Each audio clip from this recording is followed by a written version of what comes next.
Ang programang ito ay hatid sa inyo ng Air 21. Sagot ko, padala mo!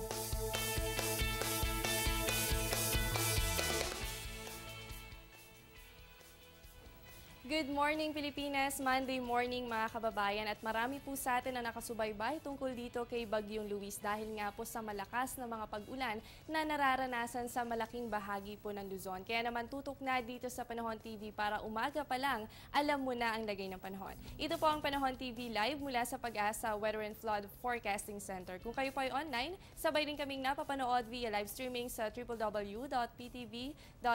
At ngayong umaga ako po ang inyong makakasama, ang inyong weather body, Jessie Basco. Mga kababayan, isang kapapasok lamang po na balita. Alas 2 kaninang madaling araw ay namataan na po itong si Bagyong Luis, 25 kilometers northwest ng Lawag City. Ibig sabihin po niyan, ito ay nasa West Philippine Sea na at wala na po sa kalupaan ng Luzon. Kaya po alamin natin, magkaroon muna tayo ng konting recap kung paano nga ba nagsimula itong si Bagyong Luis.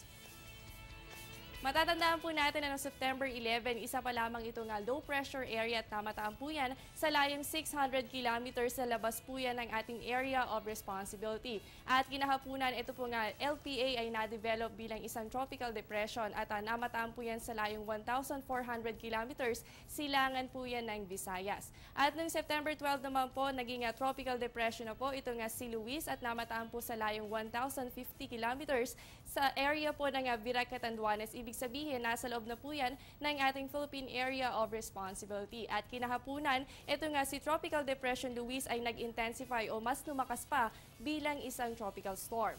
Noong September 30 naman po ay mas lumakas pa ito bilang isang tropical storm nga po si Luis.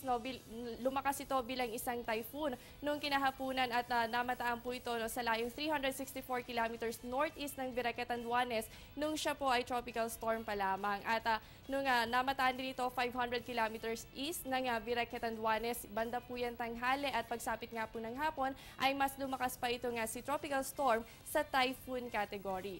At kahapon po, September 14, ito po nga si Tropical Storm Luis o si Typhoon Luis ay naglandfall na po o tumama na sa kalupaan ng boundary ng Cagayan at Isabela. Kaya po patuloy tayong tumutok dito sa Panahon TV para alamin yung mga updates kaugnay po dito kay Bagyong Luis. At sa mga kababayan po natin nag-aabang kung meron nga ba kayong pasok ngayong araw ng Lunes, makinig pong maigi sa mga advisory nito.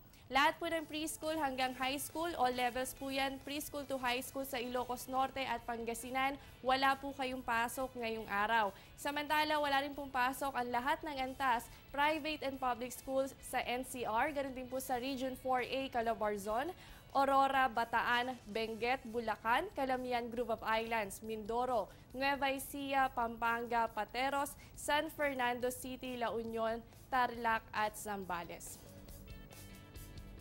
Samantala, narito naman po ang update mula sa National Disaster Risk Reduction and Management Council o NDRRMC kaugnay po kay Bagyong Luis.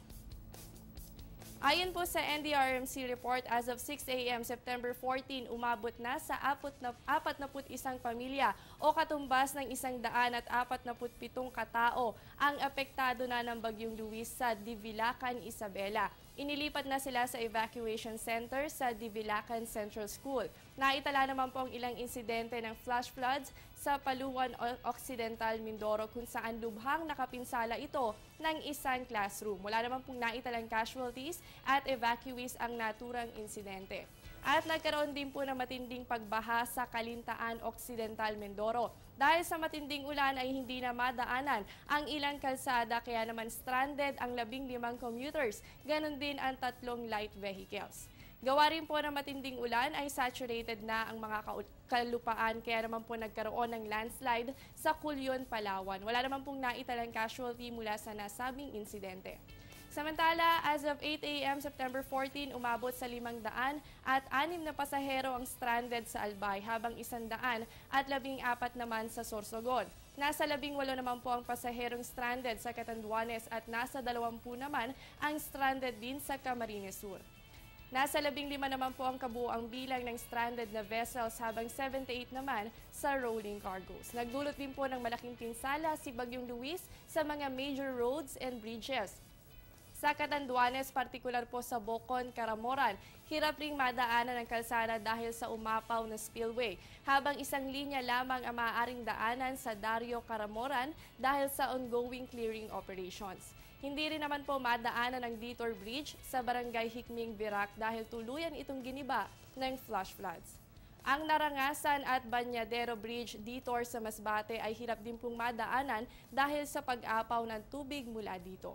Malaking perwisyo rin po ang idinulot ng malakas na hangin ni Bagyong Luis sa Region 4A sa probinsya ng Batangas. Ilang lugar sa District 1 hanggang District 4 po ang walang kuryente. Patuloy kayong tumutok dito sa Panahon TV dahil ihahatid pa namin ang ilang updates mula po yan sa NDRMC sa mga susunod pang oras.